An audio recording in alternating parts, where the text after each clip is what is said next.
This episode of Nuff Said is brought to you by Tweaked Audio. To get awesome headphones, go to tweakedaudio.com and use the coupon code Southgate to get 30% off, free shipping, and a lifetime warranty. Or you can get there through the link on our website, southgatemediagroup.com. Recording has started. Hey, listeners. How you doing? It is I, Charlie, the Professor Esser. And with me, as always, is the bashful blue-eyed bomber from the bombastic Burg of Pits. Phil me and Perich. I love how I'm like that grim every week now. Yeah, well, you know, I like the bashful blue. Well, you are bad. You're cute. You're sweet. Oh, And you got the blue eyes. oh, stop. You know, and you're not really bombastic, but I like the Burg of Pits, though. We're gonna have to use that more. I was gonna say, yeah, I'm not the bombastic fellow. No, I'm a bit bombastic. That is. I am a bombastic fellow. And hey, this is Superconnectivity. If you didn't know what show you were watching, Oh, you know. By now, you got to know. yeah, or at least what show you're listening to. Episode 245. Well, there we go. Clear those numbers. Okay. Let's get to some. Okay. Let's get to the big news. What you were right. Well, I'm not going to say I was right, but I'm going to say I am not a dumbass. It's only taken like 2 years.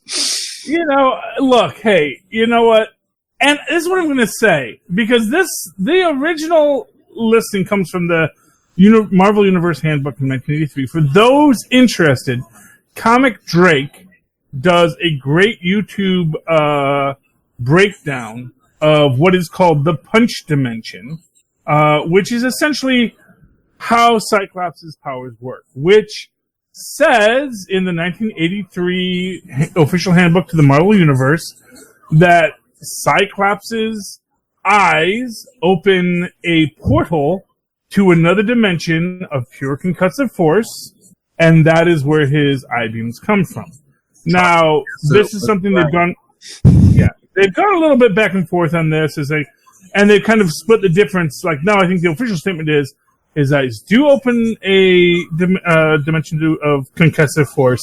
That the sort of catalyst is solar radiation, yada yada yada. But here's the thing: that is not too dang far from the idea of the cosmic force of Cytrak being the empowering agent of Cyclops. So I gotta say, I feel very vindicated in my theory. Now, granted, this is not saying, no one has said that Cyclops is the naturally born avatar of Cytrak, and that had he not gotten bonked on the head as a kid, he would have had full use of his powers. Which, crazy thing, how come that is a what if that's never been said? What?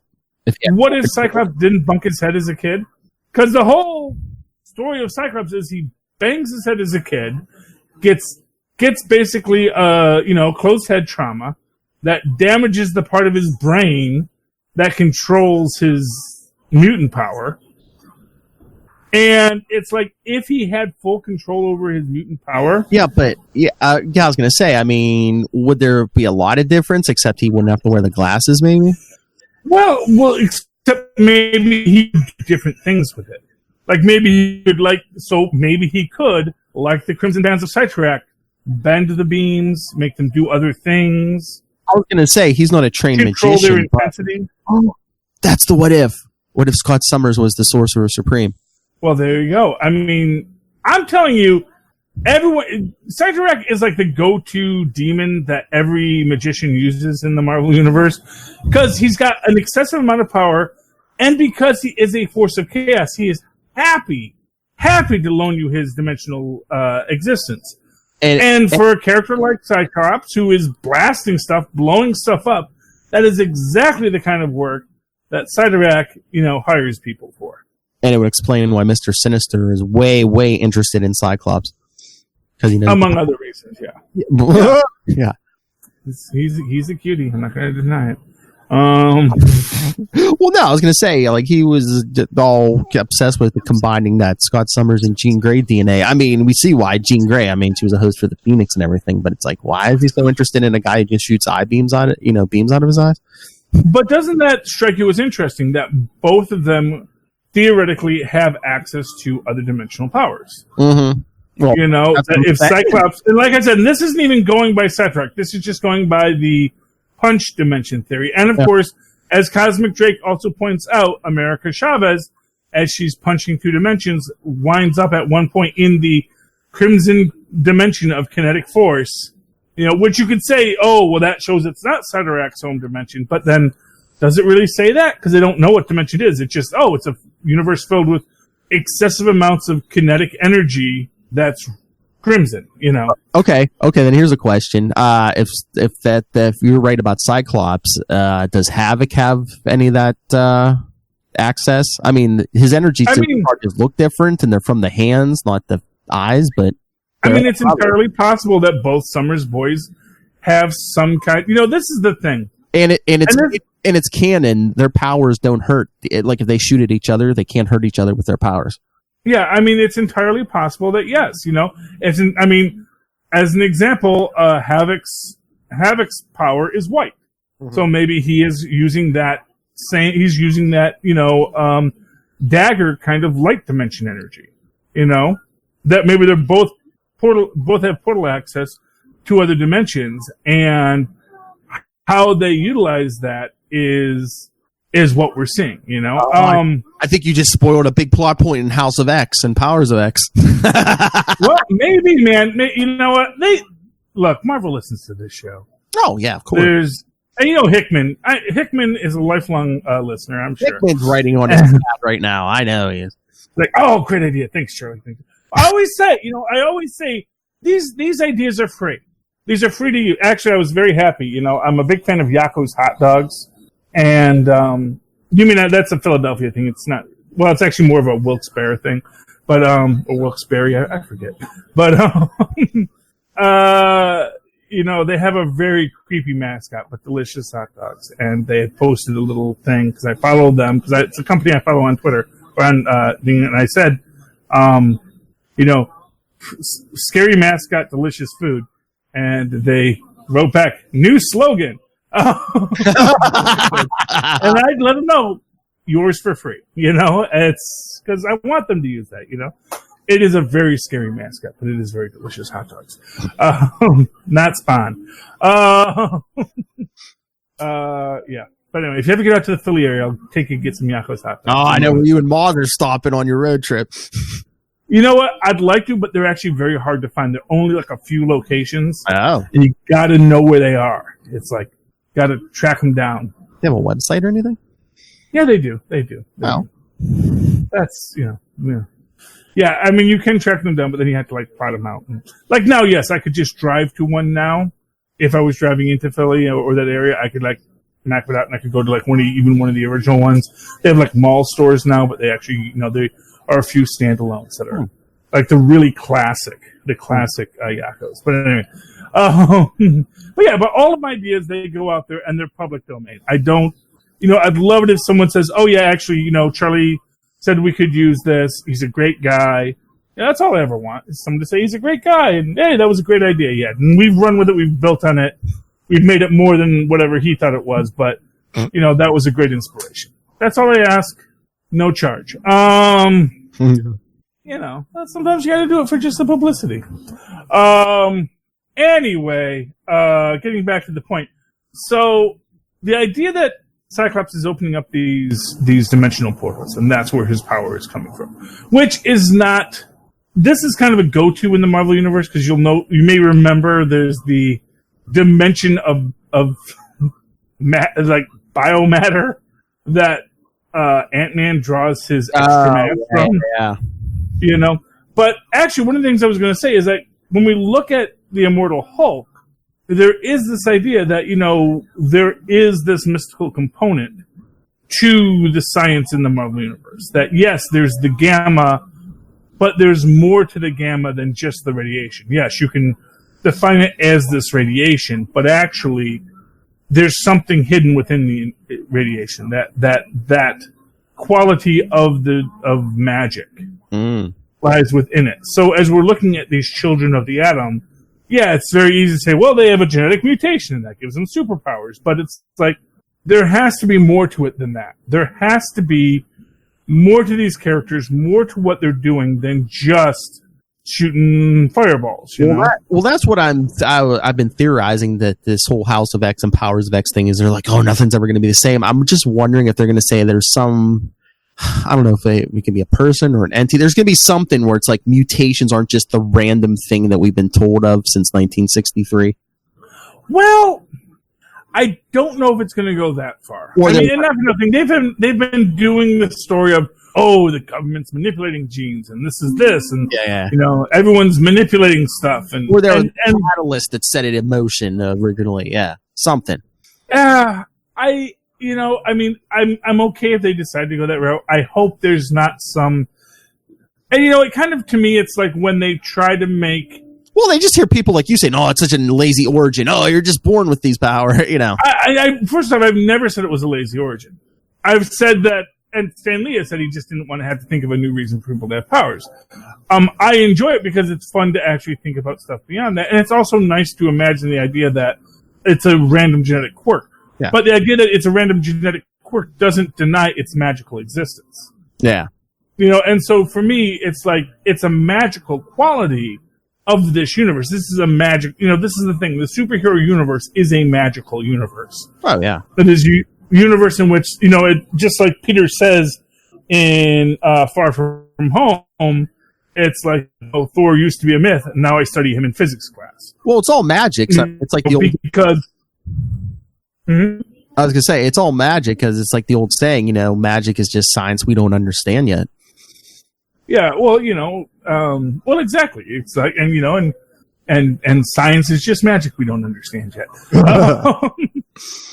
You know, it is the reality that the world that they're existing in, with mutants, with radioactive mutation that leads to superpowers. Yeah. You know, the idea with the mutants, and really the actual idea, I think, that maybe Stan Lee was hinting at when he called them the children of the atom, was the idea that because of nuclear testing, there's just so much radiation out there right now that people are just going to start to develop randomized superpowers. And so they did, you know. And, you know, I think that works as it is, you know. When you start making it a grand design of, you know, here's why mutants have powers, you know. Like, you want to go back to, like, the Avengers 1 million, and you suggest that, oh, because the Phoenix Force and the Star Brand were hanging out on Earth, that they, you know, them and the Celestials just sort of, like, zapped everybody, and that's what led to the rise of the mutants. I don't like that. I like the idea that mutants are just, as theorized, just a part of the natural evolution of humanity. That, you know, just, you know, that basically, yeah, they, you know, the Kree created Inhumans, the Celestials created the Eternals, but in both cases, they were just sort of unlocking what was already there in the human genome. That the human genome, arguably because Gaia is the elder goddess of our universe and made her home on our planet, you know, and that's what we get with Wolverine, is Wolverine's powers come from Gaia, ergo, the fact that there is always this mystical quality to the human existence that comes into play when these superpowers arise. I mean, I have no problem with the randomness of it. I just have this strange feeling that that's the direction they're going to go. It's like, oh, there's some mastermind behind it. There was some catalyst. There, you know, it's not completely random. But that's kind of like, you know, when you start trying to give, and again, I would say it's like when you give an origin to the Joker, but I'm going to go one step further. It's like when you want to give a reason for Batman's parents' death. Yeah, exactly. When you want to make it like, oh, Joe Chill was actually part of the Guild of Shadows or whatever they're called, you know. Yeah, or a mob that had, you know, yeah, like the Waynes had to die. Yeah. You know, and I don't like that. I like Joe Chill as a junkie better. You know, it's like, Siamese pearls. Didn't realize they were so cheap when I ripped them off of her, but it just seems like eventually they try to tie everything together. Characters who had never been their origins tied together before, stuff like that. It's just like, no, some stuff can be random.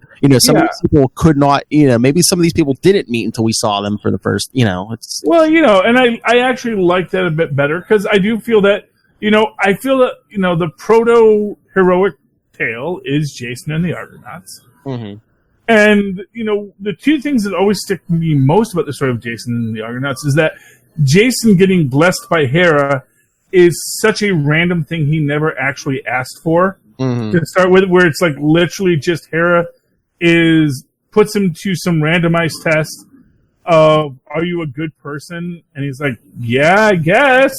It's like, okay, now I'm blessing you. Now go have grand adventures. And he goes have these adventures, and then it all winds up to Dross anyway because everything falls apart, and he eventually dies when the masthead, or I don't know, the prow of his ship falls over and snatches his skull in. It's a sad story. This story of Jason and the Argonauts, it's a great story if you stop it before the end.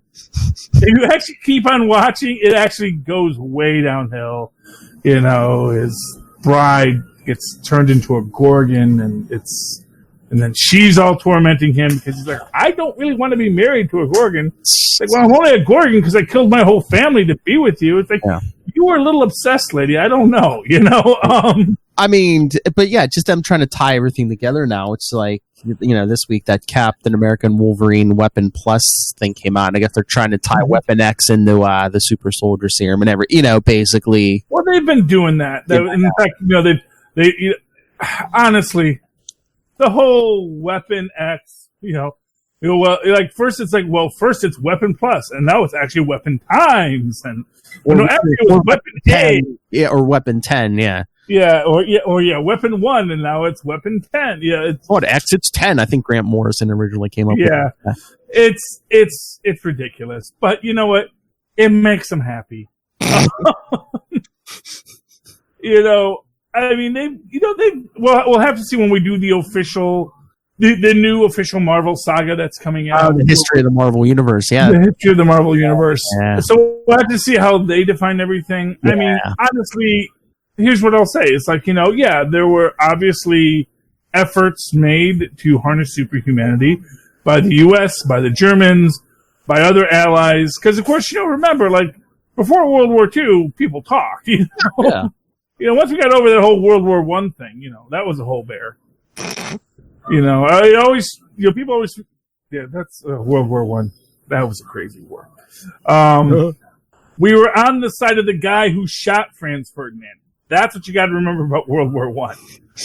It's like, it's crazy, Yeah. Anyway. The idea that there was this shared knowledge and that the allies were working together and that, there were breakoffs. Honestly, I think that Canada deserves its own Alpha Flight. To have it be separate from the U.S. I think Canada deserves to have their own efforts separate from the U.S. Because, remember, the U.S. had the atom bomb.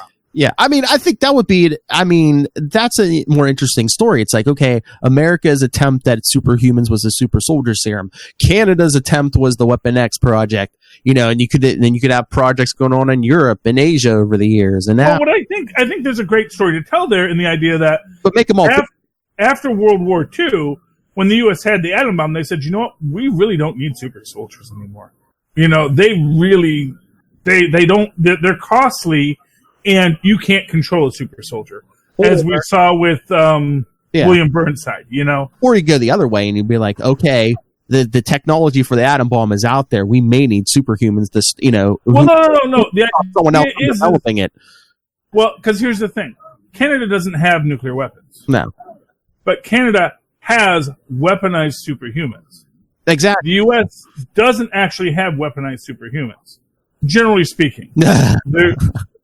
Generally speaking, you have maybe you have people with a little bit of juice, but you don't usually have. And this is that gray area, sort of like how we don't have biological and chemical weapons in the U.S.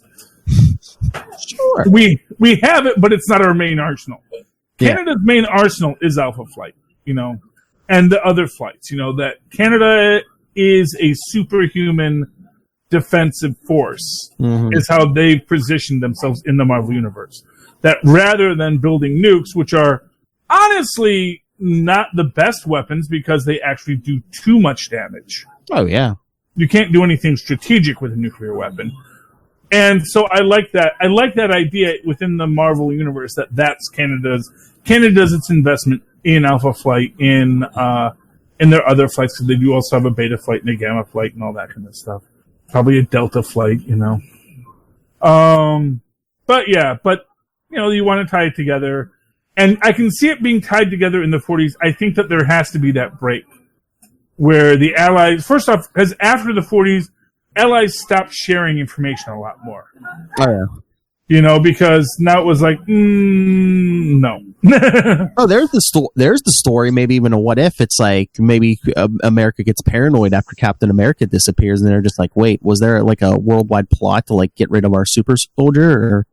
Yeah, or you just have, or you have the idea that you could always do the old Sliders Einstein's Folly story where Einstein goes on the Manhattan Project and then sabotages the Manhattan Project so that nuclear weapons never get developed.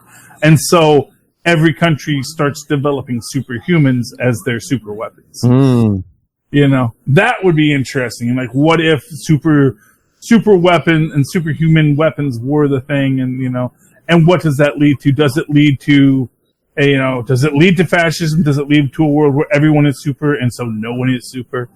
And I mean, if for no other reason, the countries of the world are going to develop superhumans after World War II, because everyone's going to be like, oh, that crazy Namor's out there.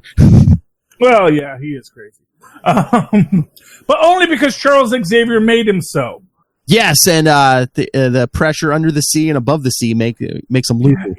I think one thing I think you can say is like, people maybe are right to blame the mutants for all the problems, because clearly Charles Xavier just can't help meddling.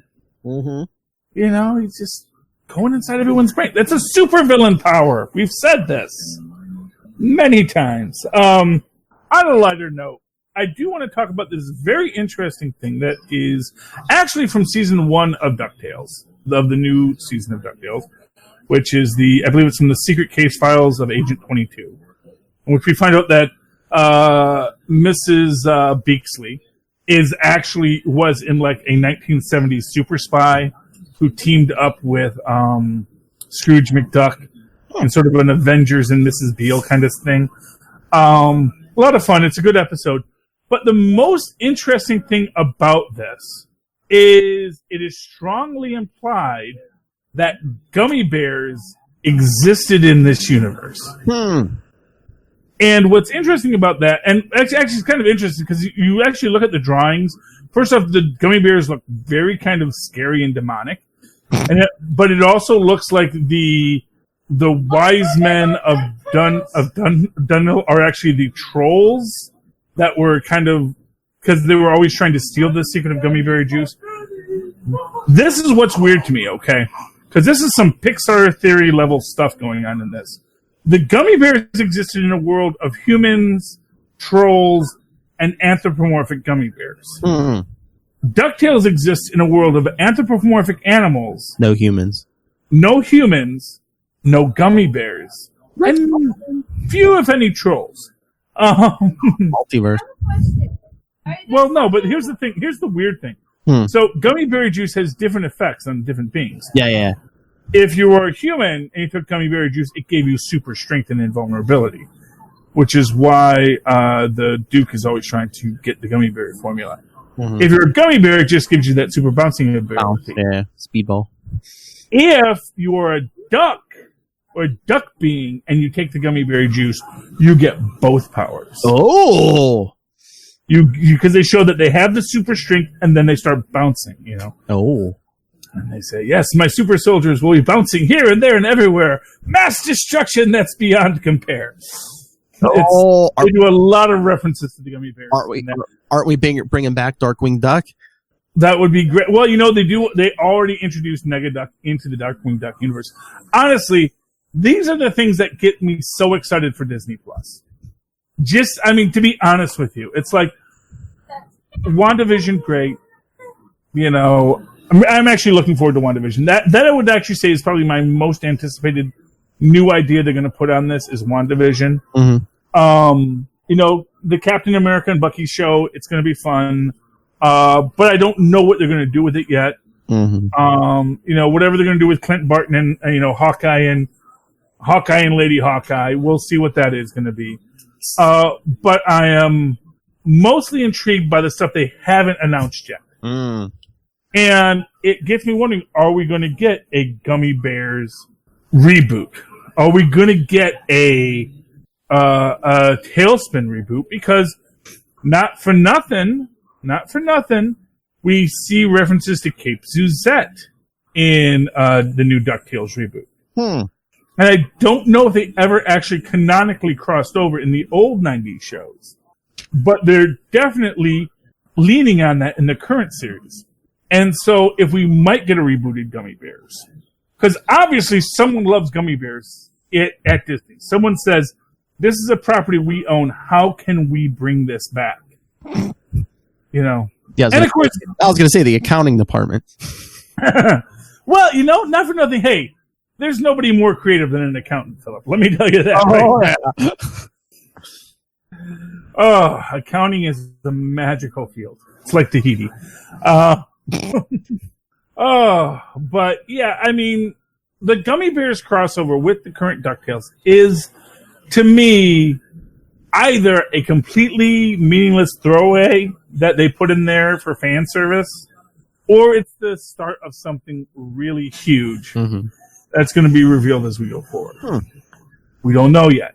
But the fact that they did reintroduce Darkwing Duck, and what I thought was interesting when they reintroduced Darkwing Duck was the idea that they reintroduced Darkwing Duck as a fictional character, but then evolved the story so that you actually have them having a real Darkwing Duck with a Launchpad McQuack as his friend storyline in the DuckTales universe, and a Negaduck from the original Darkwing Duck who now decides, if I can't be the hero, I'll be the villain. Oh. And he gets in his costume all gets bleached out in the toxic sewer sludge, as you do. Yeah. So I really like what they're doing with the DuckTales reboot, and it's stuff like that that gives you so much hope for the promise of Disney Plus. Yeah, because, is it going to be on Disney Plus? Because isn't DuckTales on one of those? It's on one of the Disney channels right now. Well, it's currently on Disney XD. Yeah. But the other shows they could spin off of it could be on Disney Plus. Yeah. Or it could be on the Disney XD app. And, or it could be on both. Both, yeah. That's the thing. It's like they can put them all over the place. Yeah. And it's like, okay, the first one is here. The second one is here with commercials. And then you have the regular broadcast as the third option. Or put it on both. It could, for the portability too. If the kids in the car wants to watch DuckTales, you can just fire up the Disney Plus. Oh yeah, well exactly. And the idea is that the thing with Disney Plus is that it's got a lot of content options. Mm-hmm. And right now we're just in that excited thing. Now I think it's really telling that Marvel is going back to Hall H this year at San Diego Comic-Con, which tells me they have got big announcements. Oh yeah, I'm just waiting for next week because they're going to announce movie dates. They're going to announce probably a ton of stuff for Disney Plus. Oh yeah.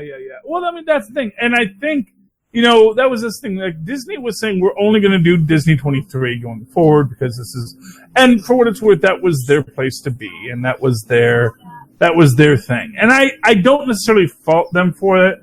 But I think it also hurts them in the long run because I think that really engaging with the community is an important part of building the brand. Well, I'm pretty sure DC said they're not going to have a big thing there this year. But yeah, probably because they know Disney's going to crush the news cycle.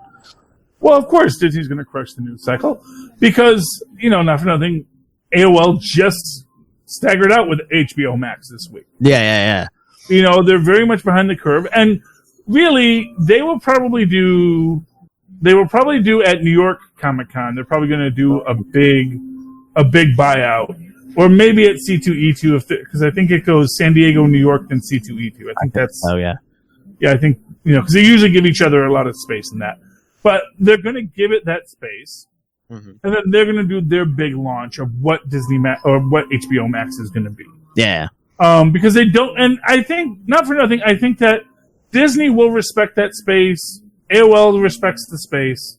I mean, Disney's going to still be out there, because Disney's not going to break its stride for anybody, but I'm sure they said, we're going to do our big launch at San Diego Comic-Con, because it's in the prime spot. It's in the middle of summer when everyone is thinking, ooh, what's going on with superheroes right now, and every other product.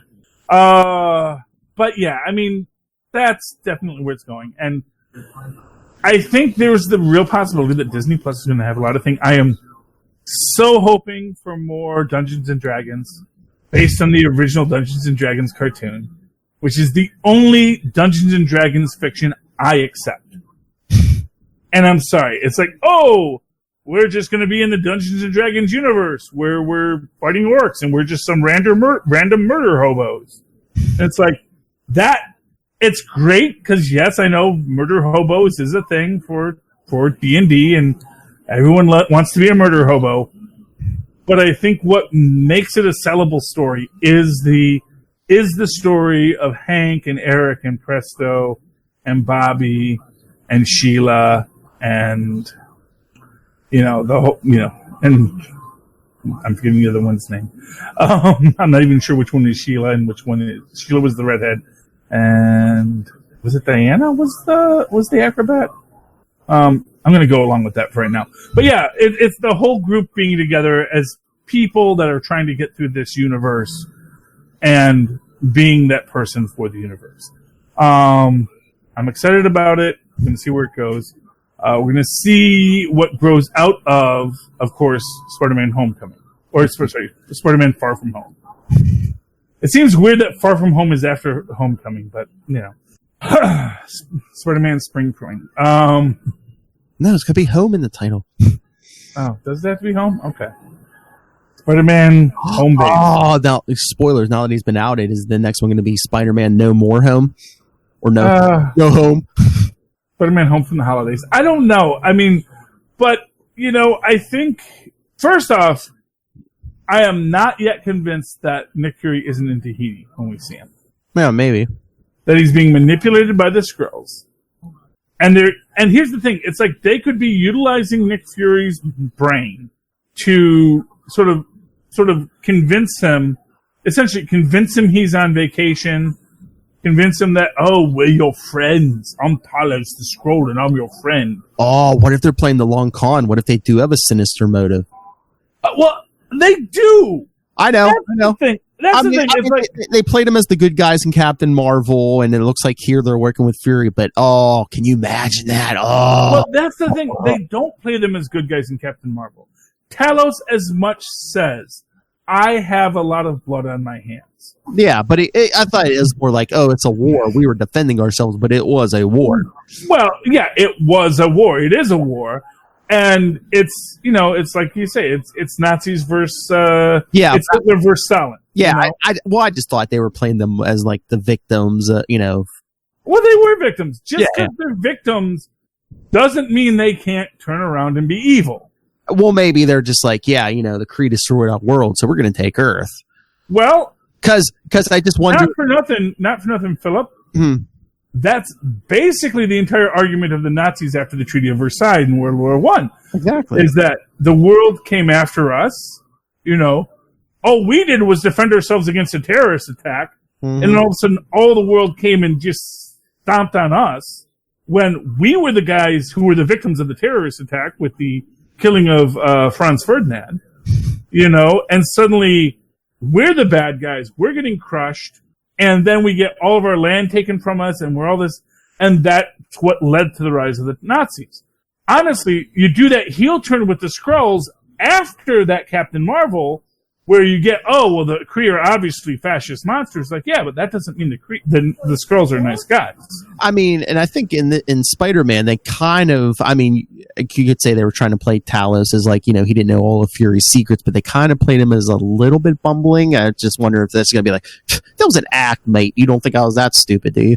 Well, here's the thing. When he makes the comment about the Kree sleeper cells. Yes. Again, he's like, how was I supposed to know? When he says, I thought the existence of Kree sleeper cells was supposed to be top secret. Like, how do they know about the Kree sleeper cells? We know about these because in the end, the Kree and the Skrulls are having a war, and we are in the middle of it. What if Fury has Kree agents too? What if he's playing both sides? That could be possible. I mean, that's the thing. I think there is a lot at play here that goes beyond just the Skrulls are the good guys and the Kree are the bad guys. Because the Kree have always been the bad guys. Mm-hmm. The entire original story of the original Captain Marvel is him betraying the Kree. Oh, yeah, to save Earth, yeah. To save Earth. And, the fact that the Skrulls are also the bad guys doesn't mean, like, at various times in the history, sometimes the Kree are on top, sometimes the Skrulls are on top. Oh, yeah. We just came in when the Skrulls are at the bottom. We're just in the middle of the Hatfields and the McCoys. Yeah.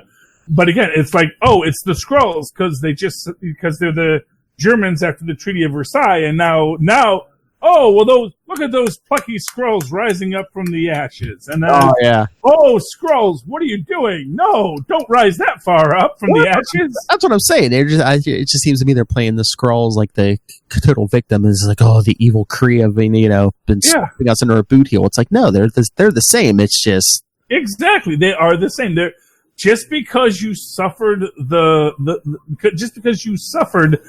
Doesn't mean now you are justified in all of your future actions. You may have had atrocities perpetrated on you, but you probably perpetrated some atrocities on the Kree also. Exactly. Well, of course they did, because it was war, and that is Talos' point. And, for what it's worth, Talos clearly has a drinking problem with the milk. I love that. And I think, honestly, Talos always sounds like he's had a couple. What's that? Is that the Australian accent? I mean, the Kree accent. Yeah, well, I mean, the Skrull accent. Well, no, it seems unique to him, because like you could say, oh, maybe it's the teeth or the whatever, but his wife seems to have no problems. Talos is always like, he's from. But he could be doing a Columbo with that, where it's like he's always lulling everyone into that false sense that he doesn't know what he's doing. He's from the southern hemisphere of the Skrull homeworld. She was from the northern hemisphere. Oh, well, that's judgmental, but okay. What? No, a lot of countries have why he has an accent and she doesn't. Maybe they're from different parts of the planet. Yeah, well, it's not just his accent. There's a way in which he carries himself that often holds itself. And actually, it's one of these things is like when you rewatch it and you watch Samuel L. Jackson's body language, it is a slightly different body language, I think. Oh yeah. When he's as he is, Talos. Because Talos, people would get in his face. He might like, I don't, pause for a second. Fury would just stare you down with that one eye. Yeah, exactly. Although, fun fact, they have officially stated it is the real Nick Fury at the funeral. Oh yeah. Yeah, so it is Nick Fury at the funeral, and then it becomes, and then Talos takes over at some point after. Funeral. Okay. I do wonder if Dimitri is going to be the chameleon. I mean, because he kind of disappeared. We really don't see him much after that. We don't see him much, and it also strikes me that he is kind of a put-upon guy in this. Mm-hmm. Where he's kind of like the third guy, and he doesn't really get a lot given to him. And the idea that he might decide to break away and go off on his own, especially after seeing a guy like Mysterio. What if MCU Chameleon is a Skrull? It would seem completely honestly, are we certain that the 616 chameleon isn't a Skrull? I mean, they always play him as a Russian. No, he was. I mean, eventually they said, I don't know if he was like a half brother of Kraven or something. It was something weird like that. Yeah, well, not for nothing. That doesn't mean he's not a Skrull. That's true, but I mean, one of the things that's interesting that we have seen in Marvel history as they've expanded Marvel history is that the Skrulls have been around for a long time. There were always Skrull sleeper cells and always Skrulls hiding out, like since the Old West, that you would get these Skrulls that would show up and would, try and do their thing and, usually found, because I'm sure if you're the Skrulls, it's always that question, do you want to fight for some podunk planet like Earth, Yeah. It's like, it's not until Earth gets really strategic later on, because I guess we fall right between the Kree and the Skrull empires. Oh yeah, I mean, what was it during Galactic Storm? That's where all the Stargates were, their midpoint is that Earth, and, meanwhile their Stargates were messing up our sun. But that gets to the idea that I think that maybe, rather than Secret Invasion, rather than anything else, I think Phase 4 is going to be Galactic Storm. It's going to be about this mounting Kree-Skrull war. Mm-hmm. And whereas I think in previous incarnations we were on the side of the Kree, and then realized, well, we've got to be on the side of Earth. We can't be on the side of the Kree or the Skrulls. I think this time it's going to be reversing it as we come to realize that as evil as the Kree are, the Skrulls don't have Earth's best interest at heart. Oh, is that going to be the downfall of Nick Fury? Or is someone going to figure out he's been playing both sides and they're going to be like, what? You're just going to stand around and wait to see who survives and take their side? Or who? We don't know. And again, that assumes he's not being Tahiti. True. Oh, true, yeah. That's the thing. I really think that is a key to... Because, I'm sorry, anyone who watches Agents of S.H.I.E.L.D., who saw that big blue sky, didn't immediately think Tahiti. I mean, not for nothing, right now, as we're watching Agents of S.H.I.E.L.D., and we're seeing Coulson, finally go to Tahiti, there's not any of us who think that ain't Tahiti. Because it's the exact same green screen they're using. Oh, yeah. It's too perfect, it's too obvious, and it's too much what they're trying to say. Speaking of Agents of S.H.I.E.L.D., I do want to make this point about why I do think that Agents of S.H.I.E.L.D., with their 1 year time jump within the 5-year time jump, actually makes perfect sense. Oh, you don't think they're in a separate universe now? No. I think it is absolutely the exact same universe. I think because here's the thing. Honestly, I got to think the Mets just went out of business because they were stuck in some Ponzi schemes, and the whole franchise kind of fell apart. Because that's I miss the Mets, but they never say I miss the Yankees. It's simply think that the Yankees were still a going concern. I don't think that. Just because half the population disappeared 5 years ago, that they stopped playing baseball. Yeah. It's like that doesn't seem like how it would work out. So I honestly think that I think that maybe the Mets went out of business. Maybe Citi Field is in disarray. Maybe you just might not have had enough people to field all those teams, and you didn't have enough people supporting all those left to support all those teams.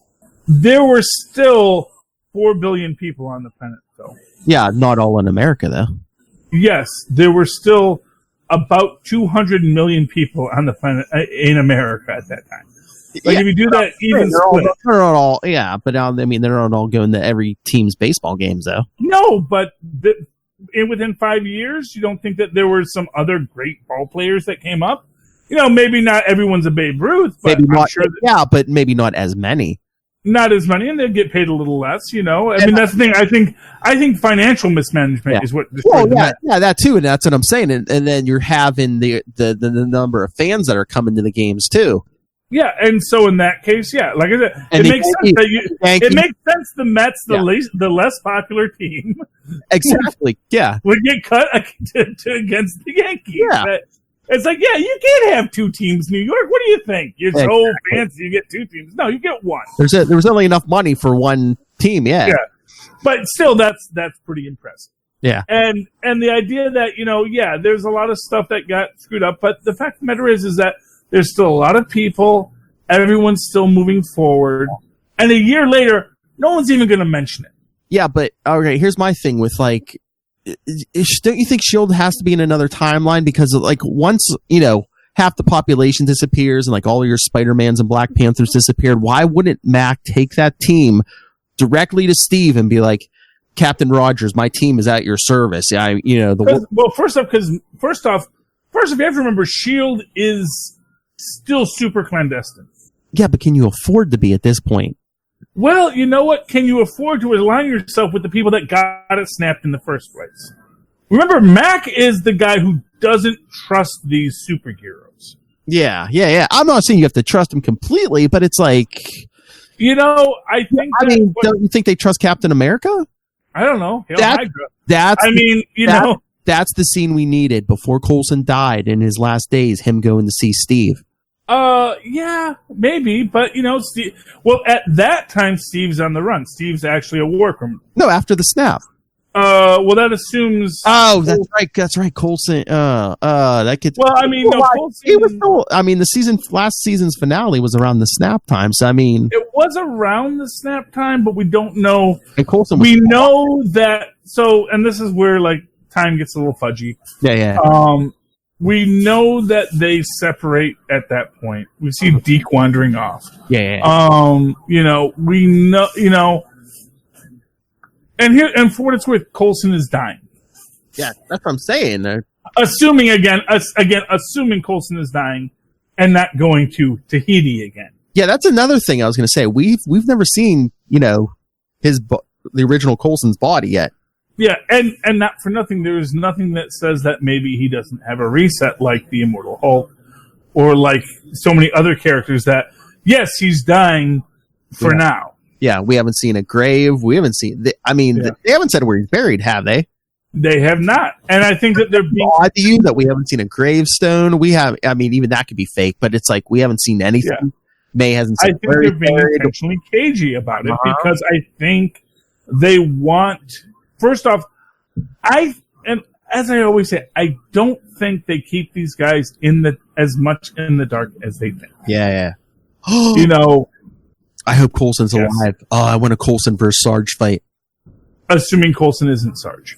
Yeah, I mean, yeah, but I mean, you could reprogram a Coulson again, and it's also you have that 1 year time too. Yeah. Do the agents know what Coulson is? And you know what? And not for nothing, and this is the thing. You can say, well, why wouldn't Mac reach out to Natasha? But again, Natasha is sort of engaging her own Avengers level stuff, and S.H.I.E.L.D. is notoriously separate. And if nothing else, I'm like, couldn't you get that's get some funding from Tony Stark might come in handy, some tech. I don't know, because you don't want to. Not for nothing. Well, not for nothing. Their alliance with Tony Stark was that they had infiltrated Maria Hill into his organization. But she got dusted too. Yeah. Yeah, you'll remember at the end of Winter Soldier, she's there applying for the job. Yeah. Stark. So she was the mole at Stark. So they kind of lose that when she gets dusted. So after the dusting, Mac is in a position where he's like, well, what do we do next? And the reality is he's got so many other irons in the fire. He's got half of his team in space looking for Fitz. He's got people on the ground, and now they're getting these incursions coming in. And again, I think incursions is an important aspect because, again, it's destruction of a world and people coming in, yada, yada, yada. I think there's a real probability that he is, trying to keep his team together and doesn't really have time to worry about all the other planets that Natasha is worrying about. Because Natasha's being a cosmic Avenger right now. Yeah. In Endgame, she's being a cosmic Avenger. She's reaching out way past Earth. Yeah, but I thought it was just more... She was coordinating everyone. Like you have your Captain Marvels and you had Rocket in space, but it was just, Yeah. Well, yeah, and you've got, and again, you want her to be that because it's like, well, hey, guys, kind of warn us if you see another Thanos coming. Well, yeah, exactly. And to be fair, but I think that S.H.I.E.L.D. is working in I think they're working in a different sphere, which is why they're not. And like I said, because Mac's in charge, who is notoriously suspicious of the people who play with the he's just suspicious of capes. Yes. There's no two ways about it. He is notoriously suspicious of capes. And because of that, they're not going to want to engage with the, remaining Avengers. Yeah.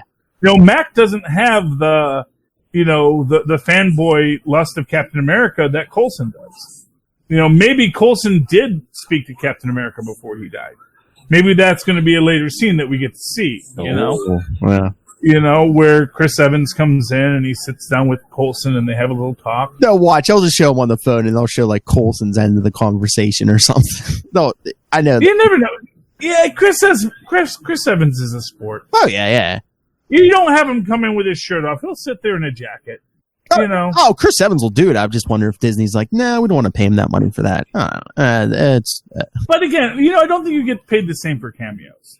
And like I said, I think I really feel there is a friendliness amongst the creatives on these shows. Yeah. And the actors on these shows. Where it is like, hey, you want to come in and just do a scene? Oh, I'm sure between them, but where you and Coulson sit and talk at the very end of his life. But I can see Chris says, yeah, that sounds like that'd be a nice thing for Cap to do. Oh, Chris would do that in a heartbeat. I'm just thinking if there are suits somewhere who are just like, I don't know if we really need that or. Yeah, well, I mean, I can see his agent not wanting to dilute the brand, et cetera, et cetera. But here's what I'm going to say. I'm not saying it happens. I'm saying if I see it happen, it is not in any way gonna save me.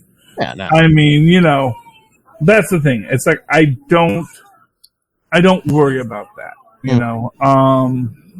There's never nothing. They could even shoot that next week. Yeah.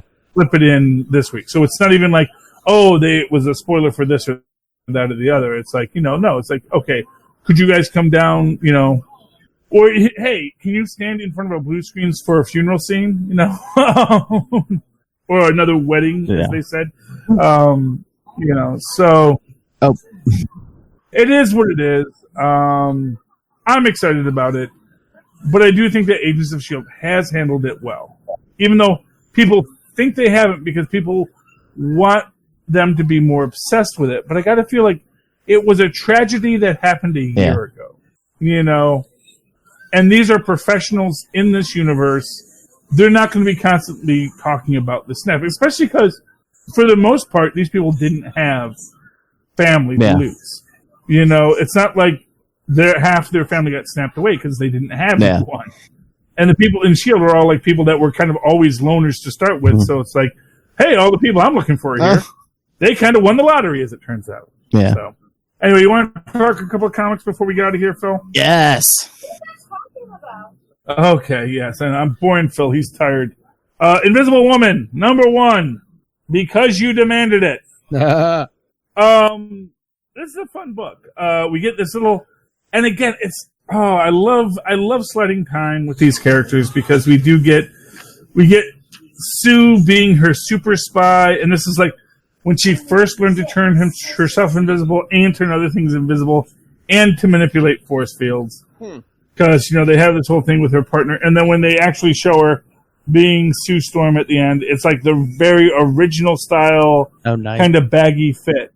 It's the baggy fit, blue and black costume. So, that's nice. That's Mark Waid. He loves the history.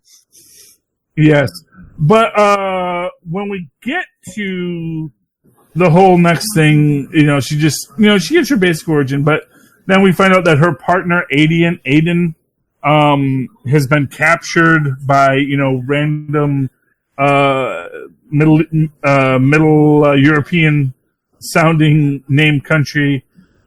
She's got to go find him. She goes to Madripoor where she meets up with Black Widow. So that is our, Invisible Woman Super Spy storyline.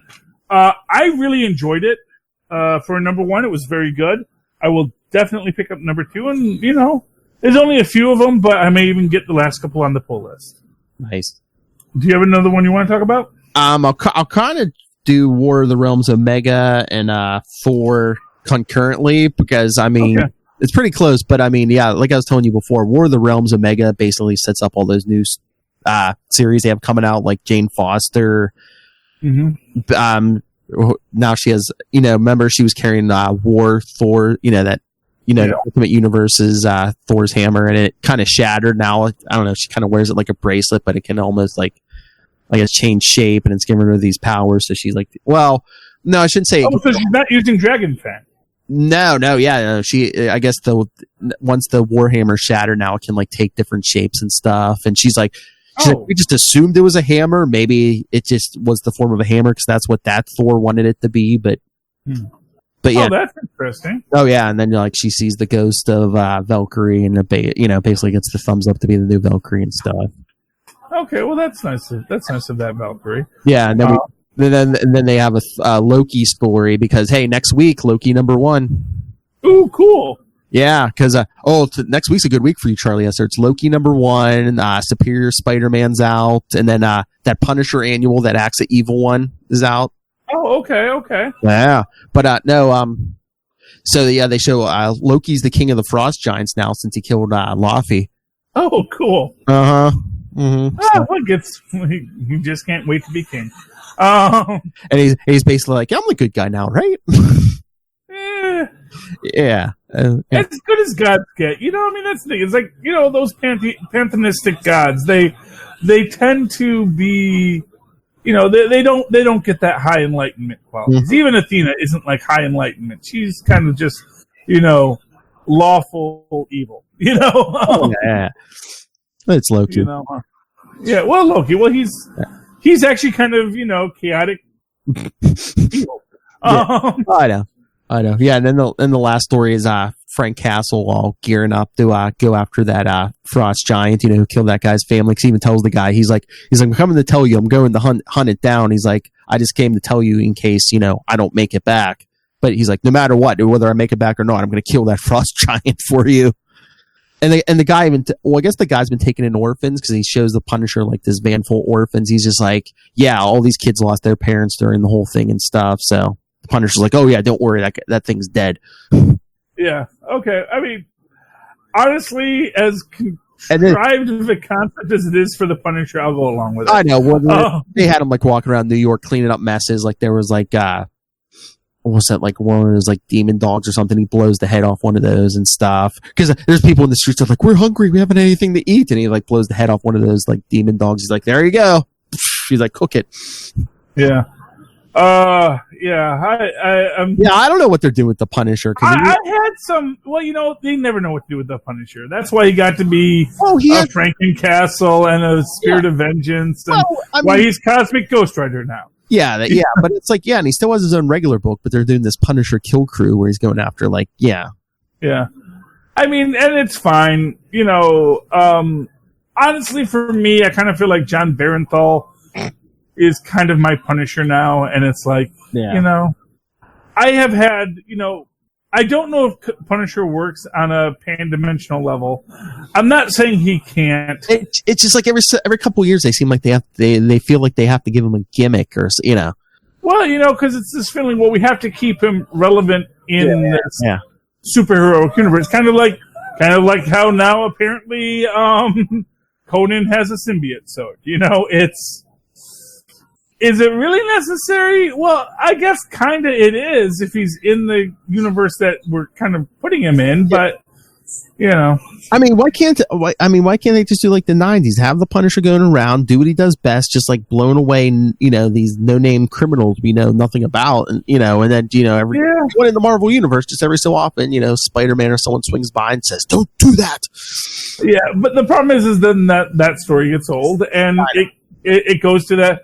Why hasn't he killed the Punisher yet? Why is Hammerhead still walking? Well, that's what I said in his regular book. I mean, Zemo's coming after him. Zemo even put the Thunderbolts back together. And now I think in a few issues, Frank's getting his own team with like Moon Knight and stuff. So yeah, well, for what it's worth, I guess it makes sense. Yeah, that makes more. Eventually, like when he steals the War Machine armor. Yeah, that makes sense. It's like this is what Ordnance is in this universe. Why wouldn't Punisher have a War Machine armor? All of that makes more sense than this Asgardian stuff. Yeah, well, yeah. Especially because it's just some dude. Yeah. Some random dude. It's not even like I am, Fluggelflug, Emperor, General of the Frost. It's like, no. It's really literally some grunt killed this civilian. Yeah. And now he's going to go kill this other grunt. Honestly, that could be the most fascinating part, is where he gets to, Aphelheim, and it's Aphelheim or is it Nephilim? I forget. But it's one of the Heims. But yeah, I mean, I wonder if that, and it's just and he just realizes it's like a dude with a wife and kids. Yeah, he's a soldier, just like Frank was. Yeah. Yeah, it's like, what do you want from me, man? I mean, I killed a bunch of people because that was my job. Mm-hmm. That's what we do. We're frost giants. I'm sorry if that bothers you. That there are people who make a living by killing people. Frank will learn a lesson. Well, or he won't, because he won't. Oh, yeah. And then he'll kill him and his wife and his kids, Yeah, but then, and then in Thor 15 is basically just like Odin abdicating the throne to Thor, and he basically kneels to Thor, and it's like, all hail Thor, the king, like we saw in the last War Realms, and just, it's setting all that up, and, I know, supposedly next month is the last issue with Thor, because then I guess Jason Aaron's going to end his run with it's like a King Thor miniseries. Okay. Which I'm assuming is probably going to be like 4 issues, because I think it starts in September. So September, October, November, December, and then January, they'll probably come back with a new Thor #1 or something. Most likely. Yeah. So I want to talk about 2 books, Champions, yes, number 7, and Avengers, number 21, because interestingly, these books share a lot of very common traits. One of which is people being stuck in their own heads. In Avengers, it's very, very heavy, especially with Thor constantly playing with his hammer. In the hot tub. In the hot tub, yeah. It's like, dude, I can't watch you playing with your hammer. And Steve is like, we don't really have time to relax in the hot tub, and I was like, yeah, I got like 6 remote, units out there, 1 Hulkbuster armor, doing this and the other, and Tony Stark really needs the helmet to pilot all that. I'm surprised he doesn't have like a little headband where it's just like, yeah, I'm running 6 drones now. Yeah, you know what? Probably his entire armor folds up into the helmet, and Well, yeah, that's where all the cybernetic controls are in the helmet. But I'm just surprised he doesn't have something that just like most of his face. Yeah, we also get, of course, we have our Black Panther infiltrating the the thing, and with our evil Phil Coulson, let's just call him Sarge, and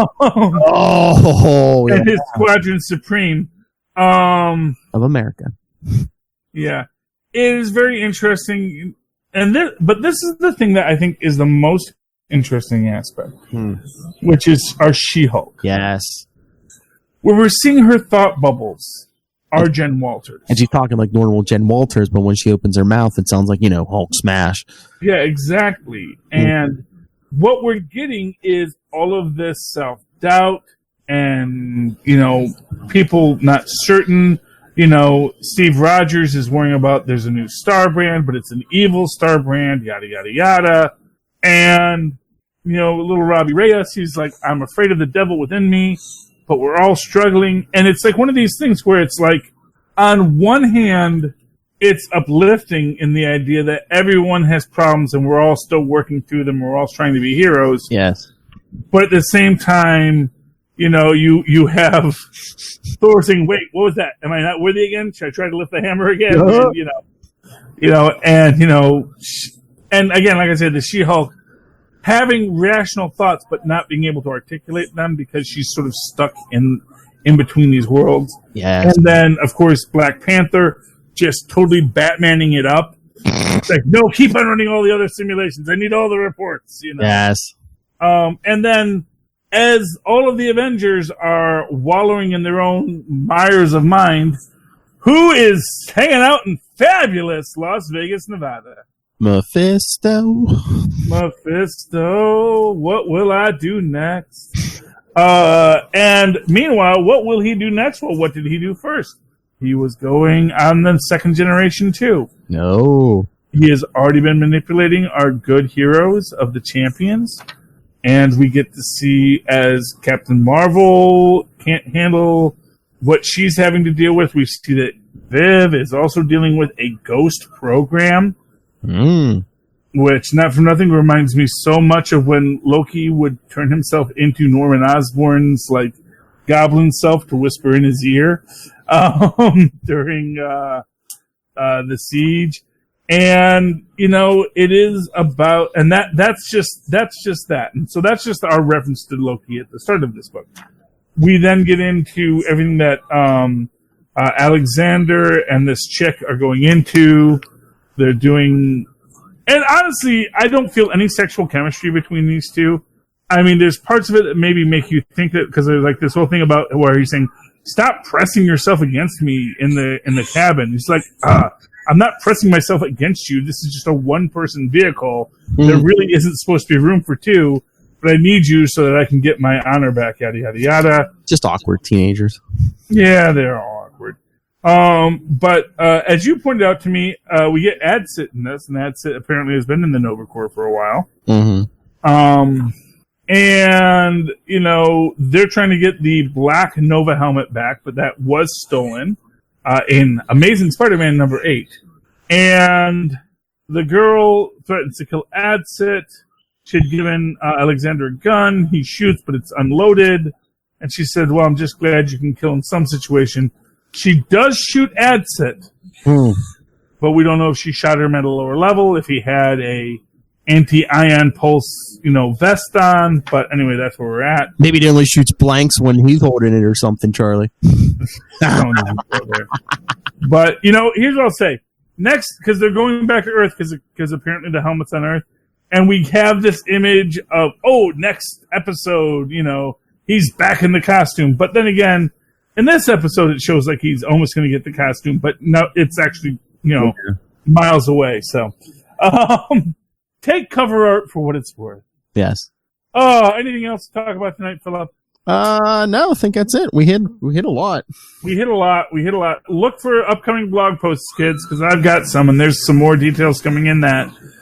In the meantime, Philip, if people would like to talk to you about the things we forgot to talk about, how can they talk to you? I think we talked everything here in Capes and Lunatics, but if you want to get a hold of me, you can always email me, nightwingpdp@gmail.com. On Twitter, I am at nightwingpdp, and just follow Capes and Lunatics and Superconnectivity on Facebook, Twitter, and Instagram, and the voicemail, one and all, 614-382-2737. That's 614-38-CAPES. And I am certain we did not talk about it all, because there's always something I'm going to remember as soon as we can help. It's like, we've got to talk about that. And if you are feeling that way, certainly write to me in that old-fashioned email way. We have Moz and Pause once did. At superconnectivityblog@gmail.com. That's superconnectivityblog, all one word, @gmail.com. Remember, there's a blog in there, because I write those from time to time, and one is coming soon called 13,999,999 Mistakes. Okay. By the time this episode goes up, I should hopefully have it up. Hey, I did the writing, and now you're going to actually do the heavy work of saying, how do I make this actually look like something that anyone would want to read? Because I make Philip do all the heavy work. I just have to slap some pictures on there. And in the meantime, follow me on the Twitters, because by the time you hear this, I might be ready to live tweet Agents of S.H.I.E.L.D. next Friday night at 8 at Charlie Esser. That's CHARLIE. Yes, SER. Look for the 2 E's in the middle. For quality. Bing! There you go. Ladies and gentlemen, thank you once again for connecting with me and Phil. Please be certain to super connect with us again next week. Good night. Good night. As opposed to next week on Capes and Lunatics when we say, good day. Got to get my Australian jokes in now because it'll be offensive. When he's Lunatics International next week. International Men of Mystery. Oh, nice. There we go. So much Comic-Con news will be coming. I'm sure there'll be much to discuss, including the reveal that Leviathan is either Jimmy Olsen or Gus Corman. Fight us, nerds.